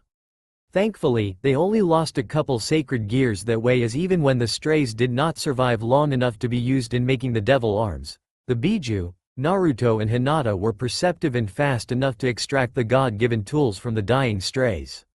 Of course, not all the stray devils they targeted were sacred gear users, for which in turn they created devil arm variants of. Quite a few of them were lacking such artifacts, allowing them to either use their evil pieces to create devil arm variants of the sacred gears they removed from strays that had died too quickly, or those deemed more useful. Or, of course, they could improvise and create the devil arms of their own design. Kurama had started the trend by creating Primal Instinct, a devil arm that allowed the user to sense the negative emotions within 100 feet radius, which mimicked her own ability. Not wanting to be left behind, Shukaku went and made two. The first one, Desert's Embrace, allowed the user to capture enemies in cocoons of hardened sand, created from the ground around them, and then crush them by making the cocoons implode. The second one, Cursed Seal, allowed the user to apply cursed seals on their targets through direct contact, with the seals having the power to expand over the victim's body on command to freeze up their movements. Matabi messed up somehow in her attempt of creating his devil arm capable of granting the user the scorch release she tended to bestow upon her Jinchuriki. Instead, she somehow created a devil arm that allowed the wielder to conjure large amount of blue flames that, while similar in appearance to the ones she herself used, were actually different and held potent purifying powers, not actually holy but similar enough. She named it Blue Penance. Gyuki was not too enthusiastic about the idea of joining in, but went ahead and created a devil arm in the form of a brush that needed no ink as it held an amount of his highly potent ink limited only by how much energy the user was willing to invest in it. He then simply named it Writer's Brush, and by the time he had finished explaining what it did, Sai had already snatched it up and Naruto was begging the Hachibi to make him one as well. Deciding to give it a try as well, Chome created a devil arm that allowed the user to create and manipulate a material similar to spider silk, allowing the creation of webs and cocoons to trap the opponent. She named it Silken Bindings. Son Goku decided to make an offensive devil arm considering so many of his kin had made either binding or auxiliary ones. He created Magma's Embrace, which not only allowed the user to conjure large globs of lava but also coat their entire body with a layer of the superheated substance that, while harmless to the wielder, could incinerate others on contact. Kakuo went ahead and used an S-class stray devil possessing not one but two rook pieces, which had been used on him in the hopes of forcing him to grow to that level over time, in the creation of Steaming Might, which allowed the user to double his strength every 10 seconds without any limit beyond what the user's body could handle. Isobu, at Shukaku's pestering, decided to make one as well, if only to get the humanized Tanuki to leave her alone. Thus, she created Coral Birth that allowed the user to create corals anywhere within their line of sight. Saiken decided she was going to make offensive devil arm like Son Goku had and went ahead to create Acid Burst, which allowed the user to conjure up what appeared to be soap bubbles that were actually made of acid and were highly explosive. Deciding that her primal instinct was too tame, and that there was no way she was going Shukaku be the only one to make two devil arms, Kurama did some thinking and calculations and ended up creating Demon's Power, which doubled the user's energy every 10 seconds with no limit, essentially ensuring they would be unlikely to run out during battle. Of course, how much one's reserves could increase by how much their body could handle. Seeing that the Bijuu had all essentially made devil arm versions of their own unique abilities, Naruto decided to follow the trend and worked his ass off in designing and then creating Sage's Blessing, which allowed the user to absorb any kind of energy they come in contact with, be it demonic, natural and even holy energy, purify and convert it into the user's own and only then add it to their reserves. It, like the Divine Dividing, also had a safety feature of expelling excess energy to avoid harm to the user only, unlike the Longinus, which released that energy through its wings. The Sage's Blessing released that energy from all over the wielder's body, allowing to use the expelling energy in burst to deflect incoming attacks. In essence, it ensured the wielder would never run out of energy. Of course, for something of this magnitude, not only was the sacrifice of an ultimate class stray devil required, but also a crystal core from a mutated queen piece or equivalent, which Naruto created from scratch out of a Gudadama. Hinata had the same approach but decided to be more practical and created the White Eye, which mimicked the Byakugan's abilities but only within 10 meters, being meant primarily to be a tool used by healers to see what's wrong with their patients. The relative peace and quiet ended when they received an urgent recall message to Ajuka's office rather than his lab, where they usually met up with him. They took it as a sign that he would be acting in official capacity. Sure enough, at their arrival they found out that all the Mao were in attendance along with an elderly man that instantly put them on edge. The reason? He was old. Considering the fact that the devils had gone through the Great War between the three biblical factions and then through a civil war, This particular devil being old meant that he was seriously powerful to have survived this long. The fact that he could have altered his appearance to appear much younger also indicated some cunning, an attempt to appear weaker than he actually was. Glad to see you all respond so promptly. Sirzek spoke up as soon as he caught sight of them. An urgent situation has arisen and we need you to deal with it immediately. First, however, allow me to introduce Zekrom Bijuu, the first head of the House of Bijuu, the original Great King. He nodded respectfully towards the violet-eyed dark-haired gentleman. Troublesome. Shikamaru sighed. Just how bad is the situation if all four Mao and the Great King saw fit to present it together? He asked warily. Not exactly to the level of a war starting, but if things get out of hand it could certainly lead to that. A wide-awake Falbium Asmodeus replied, his very presence and alertness speaking volumes of how bad things were. But first, we need to give you some background information. Completing the image of seriousness was a Seraphal Leviathan who was not wearing her magical girl outfit but a dress fitting her position. As I'm sure you noticed before, the sets of evil pieces high-class devils and above lack one piece in particular that is present in chess. Ajuka began. The king. Naruto's eyes narrowed. He had wondered, indeed, why prideful creatures like devils gave things like endurance, strength, speed and reserves to their servants yet did not get any power-ups themselves. In my original design, there was a king piece among the evil pieces. However, it quickly became apparent that not only were the effects rather unstable, but those who used them became far too powerful, which upset the already fragile balance of power in the aftermath of the civil war with the old Mao faction. Ajuka explained, unlike the other pieces which grant special abilities, the king piece simply boosts a person's power. However, the king piece's strengthening is anywhere from 10 to 100 times and more. There are restrictions to its use. 1. The user cannot already have an evil piece because the king piece would overlap with their current piece and expose them to dangers. 2. The user can potentially die if they are too strong. There are only 9 unused king pieces in existence, banned from further use. Here he paused before turned towards Zekrom. Until yesterday evening, there were 10. Ona of my descendants, a third cousin of the current head of the Bijuu clan, chose to support his elder sister by becoming her queen around a century and a half ago. Zekrom picked up the explanation. However, recently it appears that Zephyros has grown angry of his position and jealous of his king's, Ziragal's, power, which even with the boost of his queen piece still surpasses his. Let me guess. He got his hands on a king piece and used it. Kurama spoke up flatly. Indeed, Zekrom confirmed. One of the unused king pieces had been left in the care of the Bijuu clan and kept under high security. The investigation of how exactly he even know about it, never mind how he managed to gain access to it, is still ongoing. But the fact is, Zephyros obtained the king piece, used it on himself and then killed Ziragal before fleeing while displaying rather unstable behavior. Didn't he know people who already have an evil piece can use it? Sakura spoke up. I would not be surprised if rather than that, he thought that only pure-blooded devils could use it. Which is also true considering reincarnated devils automatically disqualify. Sirzek sighed. How unstable is he? Naruto frowned, having personal experience with unstable power-ups.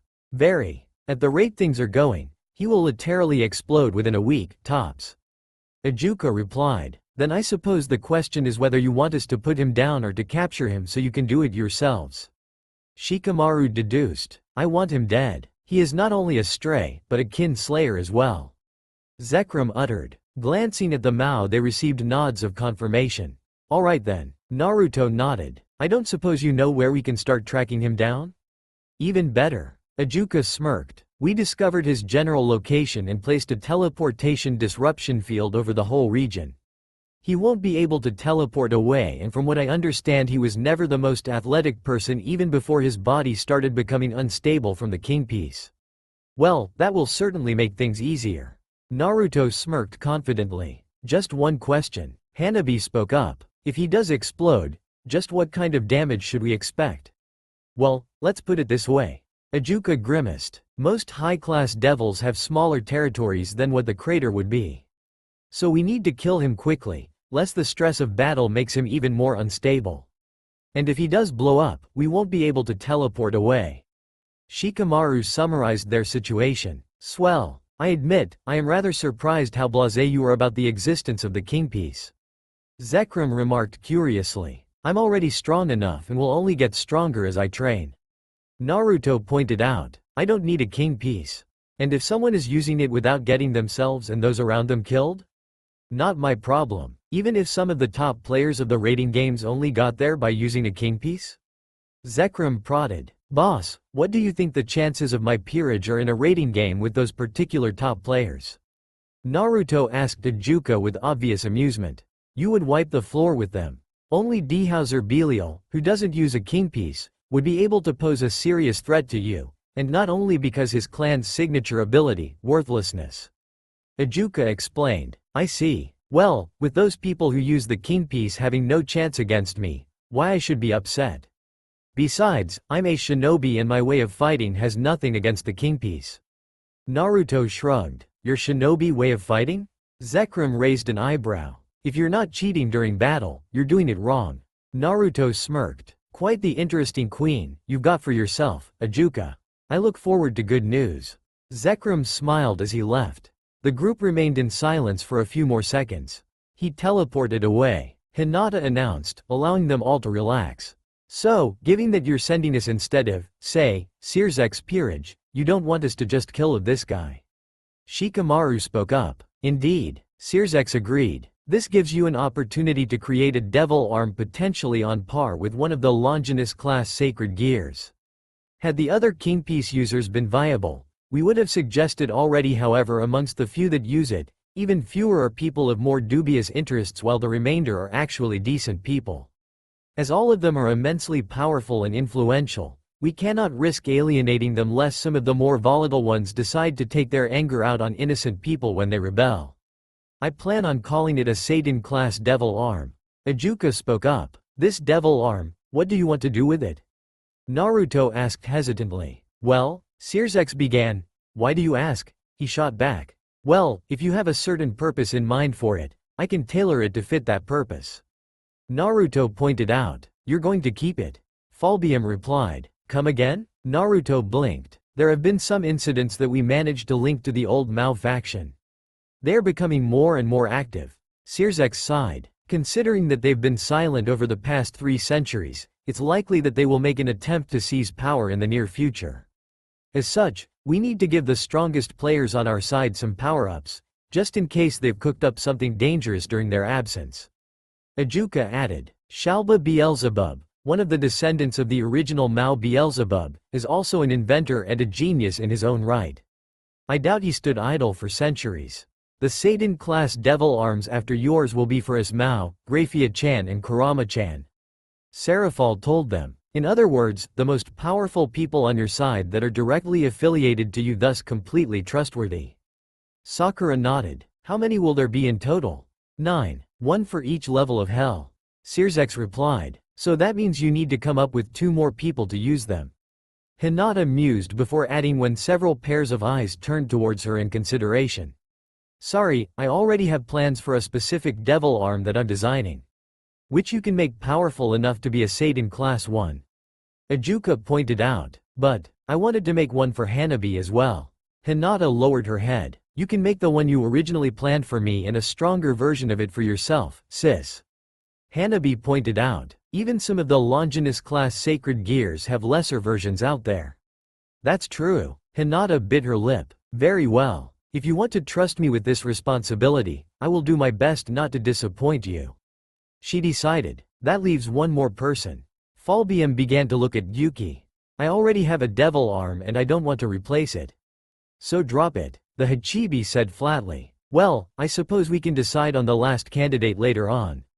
Serafal changed the subject. Another reason why we chose you to deal with Zephyros Biel is because you have available to you another form of teleportation that would allow you to get out of there if the worst happens, and this one is not inhibited by the suppression spell over the region. Hiraishin. Shikamaru frowned. In a new world where people already had a teleportation spell, with only himself knowing his father's legendary jutsu despite not having mastered it himself, Naruto had decided to share it with his fellow shinobi and the Bijuu. They all could use it now, but not in battle as every trip disorientated them something fierce, unlike the teleportation spell which had a much smoother transition.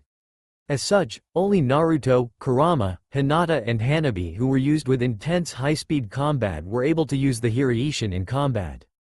To simply travel away from somewhere, though? That was something they were all capable of in a split second if the situation called for it and they were prepared. Alright then, if you say that this devil arm will be for my use, I need to get some things from the lab to use in making it. Give me 5 minutes, Naruto said before disappearing a yellow flash. Reappearing at a marker he had placed in the lab they did their devil arm research in. He quickly gathered a number of crystals and stored them in a scroll that he then placed in one of his hidden pockets before teleporting back to Hinata's side. Done, he told the group. Got everything? Good. I'm teleporting you to the edge of the sealed-off area. Ijuka informed them as a large teleportation circle appeared under the Shinobi and Bijuu. From there, you should be able of tracking him down. Be careful. Don't get yourselves killed. If you can't get him alive to make the devil arm, it's better to just kill him. Don't take unnecessary risks, Naruto-kun. Seraphol insisted with some worry for the blonde whom she knew could at times be so focused on a task that he ignored dangers to himself. Don't worry, I'll pull his ass out of the fire if things get tough. Like usual, Kurama smirked. You're the last person who should talk about asses being on fire. Hinata giggled. You swore you would never bring that up. Kurama reddened. No, you begged me to swear. I never actually agreed to anything. Hinata chuckled. Oh, this I had to hear. Naruto's grin widened. Perhaps some other time. Hinata thought better as she remembered the entire content of that encounter. We have work to do right now. Right, everyone ready? Naruto glanced around. Let's do this already. Kurama rolled her eyes. Anyone want to chicken out? Shukaku taunted. Why? This is just some juice up high class. Sakura began. Ultimate class. Searsex corrected in amusement. Ultimate class devil with the power to totally obliterate things and people form existence. Why should we be worried? She finished sarcastically. That's the spirit. Naruto grinned and gave Ijuka a tune BS up, being teleported away moments later. Appearing in a rocky area, Hinata and Hanabi instantly activated their Byakugan and checked their surroundings. Clear. He's not here nor within a 10-mile radius. Hinata informed them. Our turn then. Kurama nodded towards Naruto and they both closed their eyes and inhaled softly as they entered Sage Mode and Six Paths Sage Mode. Black markings reminiscent of her fox forms appearing around her eyes while Naruto gained no skin markings himself. Opening their eyes were near identical in that they were both orange with slit pupils, however Kurama's were closer to red than the blonde's. Found him. A massive and fluctuating energy signature in that direction. The whiskered blonde pointed. It's pretty damn far away. Kurama grumbled. I'll fly you guys there. Chomei offered. That could work. Beats us individually flying there since that way he'll be able to see how many of us are right off the bat. Shikamaru gave his approval. Alright then. Naruto gave her his okay as well and within seconds Chomei had taken her Nanabi form and took off as soon as they all climbed on her back. So, what's the plan of approach? Sai inquired. First of all, we need to contain him. Unless he's a complete idiot, he won't stick around once he sees how many of us are there and how powerful so many of us are. Shikamaru began. That means a barrier. Sakura nodded. I suggest 4 of the Bijuu do it. I agree. Isobue is a given since she can use her Coral Birth Devil Arm from a distance, hindering Zephyros Biel even while sustaining the barrier. Hinata pointed out. That's fine with me. The Sanbi who now looked like an older Rin Nohara, her once host, agreed. I would normally suggest Shukaku since he can control his sand from a distance, but since we plan on capturing this guy his talent with cursed seals will be more useful in close range. Hanabi spoke up. Damn right. Shukaku smirked. Between me, Naruto and White Face using my cursed seal devil arm, we'll pin that fucker down in no time. The bald Gaara look-alike bragged. I'll do it. I'll sustain the barrier. Chomei spoke up. I as well. Saiken added, nodding her blonde head. Alright, we need just one more for a stable 4-corner barrier. Naruto said after staring just a bit longer at Saiken. Who could blame him, though? He still had not gotten over the fact that she had taken the form of the busty Tsunade Senju of all people. When asked how the hell she had done that considering that Tsunade had not been her Jinchuriki or even spent time around the Rokubi, Saiken had revealed that Katsuyu, Tsunade's personal summon, was actually an attempt of the slug Bijuus at having children, which resulted in what would become the slug boss Katsuyu, who was a mutated clone of Seiken's, both chakra being and organic, which led to its ability to break apart into hundreds if not thousands of smaller versions of Katsuyu. Katsuyu also maintained a telepathic chakra link with Seiken, allowing the Bijuu to see its memories and even share its senses at times. Hence the familiarity to Tsunade, which allowed Seiken to take her form. I'll do it. Gyuki, who held the appearance of Killer Bee, his last host, decided.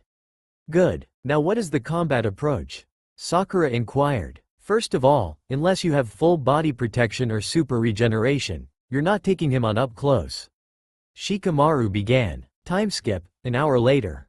Zephyros Biel was experiencing a confusing form of both ecstasy and agony. His body ached as is distorted and morphed monstrously before he managed to exert his will to bring it back to normal, only for another part of his body to go out of control. It was a vicious cycle that he could not break without giving it his entire attention, and that was impossible as he trudged along to get even further from civilization, to find a safe spot to finish his transformation into a true demon. Fools! Zephyros sneered inwardly as the thought of the Mao who had forbidden further use of the king pieces. They could have become gods. We could have conquered the rest of the underworld from the fallen angels as well as heaven from the angels. But I'm not a coward like them. I will gain power beyond theirs and I will lead devils into a new era. He thought with a maniac smile as he felt his power reach the highest levels of ultimate class and break through, entering the world of true monsters, of super devils, and continue growing. Then, he stiffened as he felt a powerful presence approaching. Looking in its direction, he blinked a few times at the sight before his eyes. And for a good reason, as it was not every day that one saw a humongous blue rhinoceros beetle with 6 orange wings growing from its abdomen flying towards him. The hell? Zephyros muttered before his eyes narrowed as 4 small objects shot from on top of it in different directions. Seconds later several other devils jumped off and landed while the rhinoceros beetle transformed into a tanned mint-haired girl that joined them. Zephyros Biel. Naruto spoke as he stepped forward. Queen of Beelzebub. The Biel sneered. So your master sent you after me, did he? Let me guess? You want me to come quietly? Not really. Naruto admitted. I was just going to tell you that the king piece was meant to be used on those without any other evil pieces in them, otherwise they die. What? The Biel stared in shock. And your death will also be excruciatingly painful, I hear. So Ajuka sent us to put you out of your misery quicker.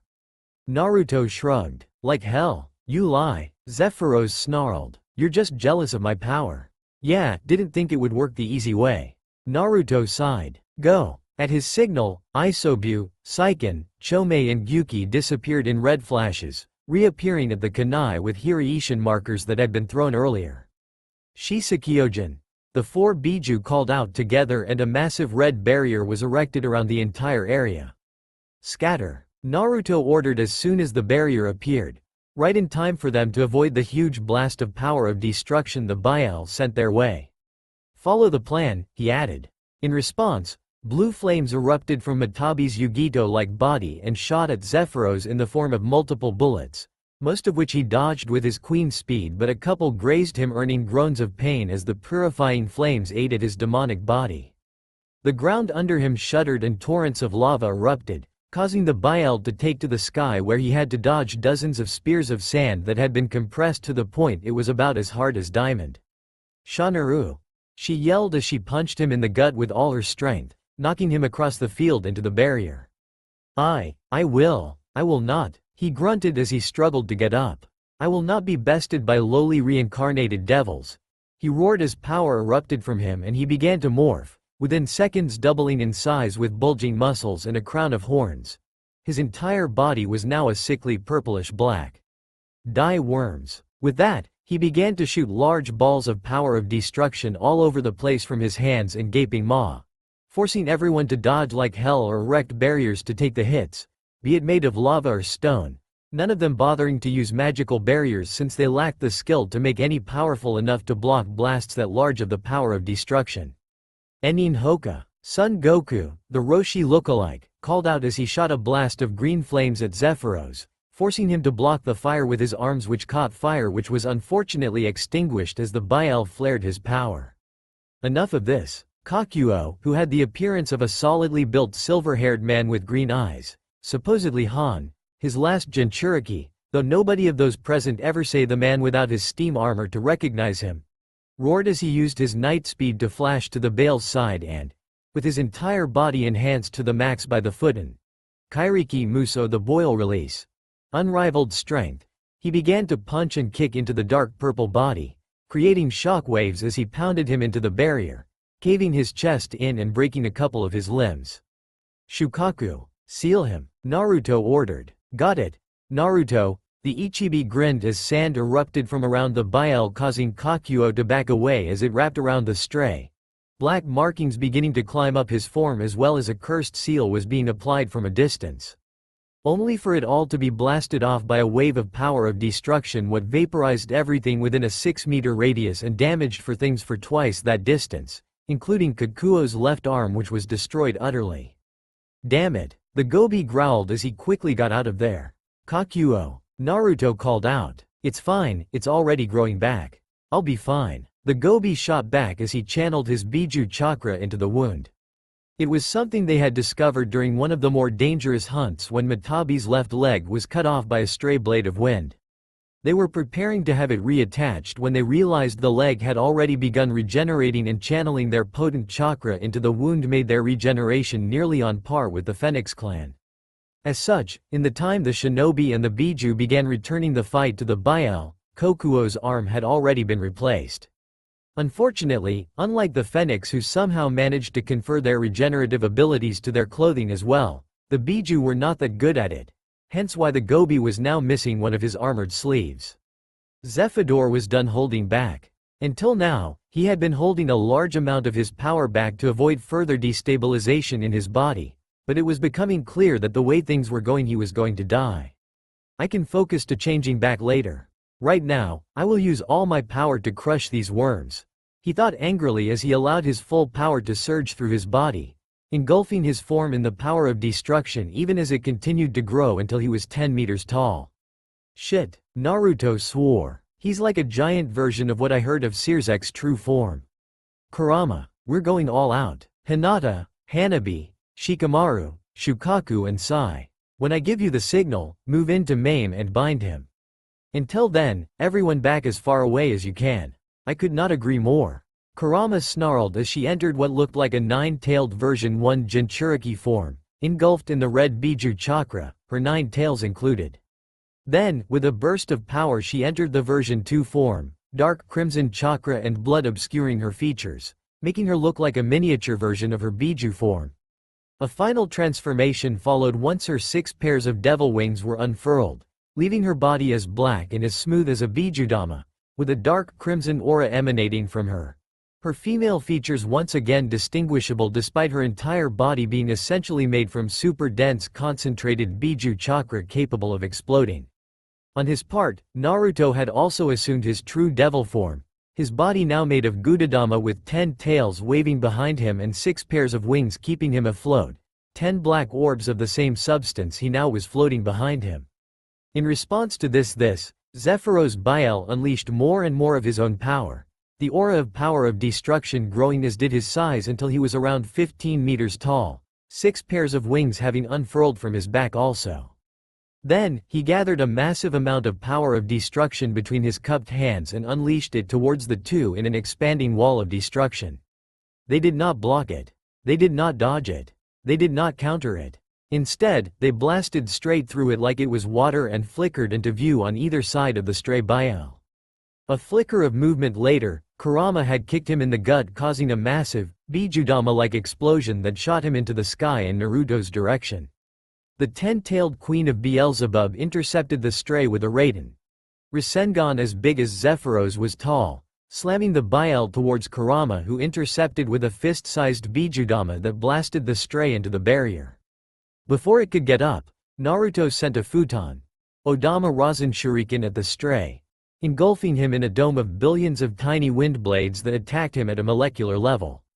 Hinata, Hanabi, what's his state? Naruto demanded. Alive, but he won't be a threat in short term. Hanabi replied. Good. As soon as the dome dies down, move in to seal his movements.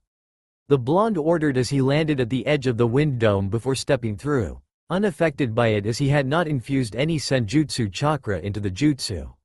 Reaching Zephyros just before the wind fully died out, he thrust his arm engulfed in a dark orange aura into Stray Bale's chest and extracted not just the king piece but the now mutated queen piece as well.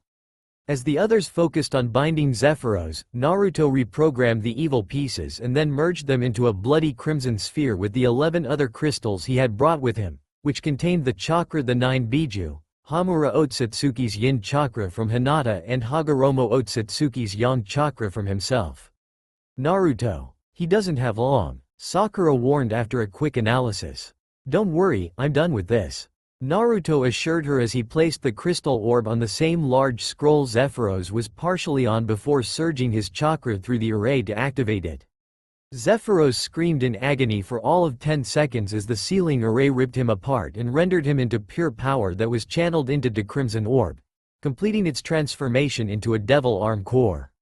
Specifically, Naruto's own Seidan-class devil arm. With the Mao back at the office, the Shinobi and the Bijuu had left. The 4 Mao were staring at a large screen that had showed them the entire battle. After all, while it was true they had isolated the area, that did not mean they did not have a familiar keeping an eye on Zephyros from a safe distance, capable of transmitting what it saw. I can see why you like them so much, Ajuka.